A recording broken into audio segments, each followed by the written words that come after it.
Hi friends, welcome to my YouTube channel. ಈಗಾಗಲೇ ನೀವು ತಮ್ಮನೇಲಿ ನೋಡಿರ್ತೀರ ನಾವೇನು ಮಾಡ್ತಾ ಇದ್ದೀವಿ ಇವತ್ತು ಅಂತ.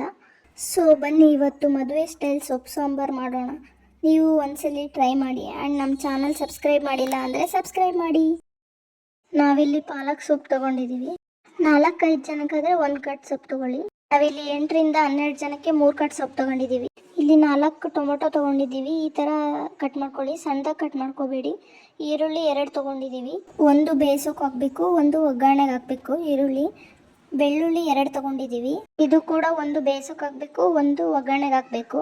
ಸ್ವಲ್ಪ ಕರಿಬೇವು ತೊಗೊಂಡಿದ್ದೀವಿ. ತೊಗರಿಬೇಳೆ 1 ಟೀ ಕಪ್ ತೊಗೊಂಡಿದ್ದೀವಿ. ನಾನು ಹೇಳ್ತಾ ಇರೋದು 4ರಿಂದ 5 ಜನಕ್ಕೆ, ಮತ್ತೆ ಕನ್ಫ್ಯೂಸ್ ಆಗಬೇಡಿ. ಅರ್ಧ ಕಪ್ ಹೆಸರು ಬೇಳೆ, 2 ಟೇಬಲ್ ಸ್ಪೂನ್ ಖಾರದ ಪುಡಿ, 2 ಟೇಬಲ್ ಸ್ಪೂನ್ ಸಾಂಬಾರ್ ಪುಡಿ, ಸ್ವಲ್ಪ ಬೌಲಲ್ಲಿ ಕಾಯಿ ತುರಿ, ಹಸಿ ಕೊಬ್ಬರಿನೂ ಹಾಕೋಬಹುದು. 1/4 ಸ್ಪೂನ್ ಜೀರಿಗೆ, 1/4 ಸ್ಪೂನ್ ಸಾಸಿವೆ.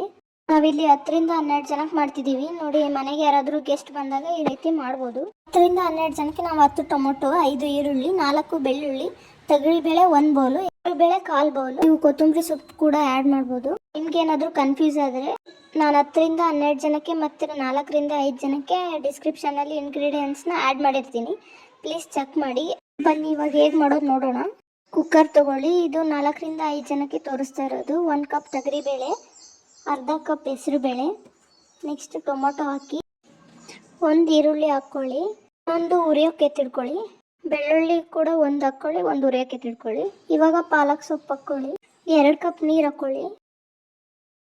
ನಾವಿಲ್ಲಿ 8ರಿಂದ 10 ಜನಕ್ಕೆ ಹಾಕೊಂಡಿದ್ದೀವಿ. ಇವಾಗ 1 ಟೇಬಲ್ ಸ್ಪೂನ್ ಎಣ್ಣೆ ಹಾಕ್ಕೊಳ್ಳಿ. ಇವಾಗ ಇದನ್ನ ಕುಕ್ಕರ್ ಕ್ಯಾಪ್ ಮುಚ್ಚಿ ಗ್ಯಾಸ್ ಸ್ಟವ್ ಮೇಲೆ ಇಡಿ. ಇವಾಗ ಇದನ್ನ 2 ವಿಸಿಲ್ ಕೂಗಿಸ್ಕೊಳ್ಳಿ. ವಿಸಿಲ್ ಹೋದ್ಮೇಲೆ ಇವಾಗ ಕುಕ್ಕರ್ ಓಪನ್ ಮಾಡಿ ಒಂದು ಪಾತ್ರೆ ತಗೊಳ್ಳಿ. ಅದರಲ್ಲಿರೋ ನೀರನ್ನ ಬಸ್ಕೊಳ್ಳಿ. ಈಗ ಖಾರ ಪುಡಿ ಹಾಕ್ಕೊಳ್ಳಿ, ಸಾಂಬಾರ್ ಪುಡಿ ಹಾಕ್ಕೊಳ್ಳಿ. ಇವಾಗ ಈ ಥರ ಇದನ್ನ ಮಸಗುಂಡಿ ಇದ್ದರೆ ಈ ಥರ ಮಸ್ಕೊಳ್ಳಿ, ಇಲ್ಲ ಅಂದರೂ ಪರವಾಗಿಲ್ಲ. ನಿಮ್ಮ ಮನೆಯಲ್ಲಿ ಸಾಂಬಾರ್ ಚೋಟಿದ್ರೆ ಅದರಲ್ಲೇ ಈ ಥರ ಸ್ಮ್ಯಾಶ್ ಮಾಡ್ಕೊಳ್ಳಿ.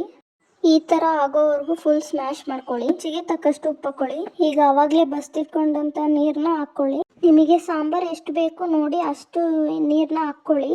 ಹೆಚ್ಚಿಗೆ ಮತ್ತೆ ಬೇರೆ ನೀರು ಹಾಕ್ಕೋಬೇಡಿ, ಬಸ್ತಿಟ್ಕೊಂಡಂಥ ನೀರನ್ನ ಹಾಕ್ಕೊಳ್ಳಿ. ಯಾಕಂದರೆ ಸಾಂಬಾರು ಟೇಸ್ಟ್ ಹೋಗ್ಬಿಡುತ್ತೆ ಅಂತ ಅಷ್ಟೇ. ಇವಾಗ ಒಂದು ಪಾತ್ರೆ ತೊಗೊಂಡು 3 ಟೇಬಲ್ ಸ್ಪೂನ್ ಎಣ್ಣೆ ಹಾಕ್ಕೊಳ್ಳಿ. ಎಣ್ಣೆ ಕಾದ ನಂತರ ಸಾಸಿವೆ ಹಾಕ್ಕೊಳ್ಳಿ. ಇವಾಗ ಜೀರಿಗೆ ಹಾಕ್ಕೊಳ್ಳಿ, ಹಾಗೆ ಬೆಳ್ಳುಳ್ಳಿ, ಹಾಗೆ ಒಣಮೆಣಸಿನ್ಕಾಯಿ ಬೇಕು ಅಂದರೆ ಆ್ಯಡ್ ಮಾಡಿ, ಬೇಡ ಅಂದರೆ ಮಾಡ್ಕೊಳ್ಳಿ. ಹಾಗೆ ಈರುಳ್ಳಿ, ಕರಿಬೇವು ಹಾಕ್ಕೊಳ್ಳಿ. ಕರಿಬೇವು ಫಸ್ಟ್ ಹಾಕಿದರೆ ಸಿಡಿಯುತ್ತೆ ಅಂತ ಇವಾಗ ಹಾಕ್ತಾ ಇದ್ದೀವಿ. ಸೊ ಈಗ ಇದನ್ನ ಗೋಲ್ಡ್ ಕಲರ್ ಆಗೋವರೆಗೂ ಹುರ್ಕೊಳ್ಳಿ. ಸೊ ಆವಾಗಲೇ ಕುಕ್ಕರಲ್ಲಿ ಮಾಡಿಟ್ಕೊಂಡಿದ್ವಲ್ಲ ಅದನ್ನ ಇದಕ್ಕೆ ಸೇರಿಸಿ ಸ್ಟವ್ನ ಮೀಡಿಯಂ ಫ್ಲೇಮಲ್ಲಿ ಇಟ್ಕೊಳ್ಳಿ. ಈಗ ಕಾಯಿ ತುರಿ ಹಾಕ್ಕೋತಿದ್ದೀವಿ. ಇವಾಗ ಇದನ್ನ ಒಂದು 10 ನಿಮಿಷ ಕುದಿಸ್ಕೊಳ್ಳಿ. ನೋಡಿ 10 ನಿಮಿಷ ಆಗಿದೆ. ನೀವು ಒಂದ್ಸಲ ಈ ರೀತಿ ಟ್ರೈ ಮಾಡಿ ನೋಡಿ. ಅನ್ನಕ್ಕೆ ಮತ್ತು ಮುದ್ದೆಗೆ ತುಂಬ ಚೆನ್ನಾಗಿರುತ್ತೆ ಇದು ಸಾಂಬಾರು. ಇದನ್ನು ಬೇಕಾದರೆ ಸಾಂಬಾರನ್ನ ಖಾರ ಪುಡಿ ಹಾಕದೆ ಮೆಣಸಿನ್ಕಾಯಿ ಹಾಕು ಮಾಡ್ಕೋಬೋದು. ನೋಡಿದ್ರಲ್ಲ ಮದುವೆ ಸ್ಟೈಲ್ ಸೊಪ್ಪು ಸಾಂಬಾರು ಹೇಗೆ ಮಾಡೋದು ಅಂತ. ವಿಡಿಯೋ ಇಷ್ಟ ಆಗಿದ್ರೆ ಲೈಕ್ ಮಾಡಿ, ಶೇರ್ ಮಾಡಿ, ಹೇಗಿತ್ತು ಅಂತ ಕಮೆಂಟ್ ಮಾಡಿ. Thank you.